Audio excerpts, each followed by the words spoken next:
கடந்த ஒரு வாரமா இந்தியாவும் பாகிஸ்தானும் தாக்குதல் நடத்திட்டு வந்த நிலையில நீண்ட பேச்சுவார்த்தைக்கு அப்புறம் இந்தியாவும் பாகிஸ்தானும் போர் நிறுத்தத்துக்கு சம்மதித்ததா சொல்லியிருந்தாரு.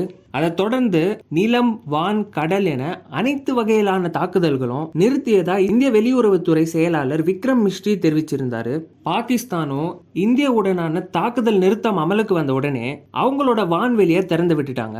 இந்தியா, பாகிஸ்தான் ஆகிய இரு நாடுகளின் ராணுவ உயர் அதிகாரிகளின் மட்டத்திலான கொடி பேச்சுவார்த்தை வரும் 12ஆம் தேதி நடைபெறும்னு சொல்லியிருக்காரு விக்ரம் மிஸ்ரி. தொடர்ந்து இந்தியாவின் பாதுகாப்புத்துறை இந்தியாவின் இறையாண்மையை காக்க முப்படைகள் எப்போதும் தயாராக இருக்கும்னு உறுதியளிச்சிருக்காங்க.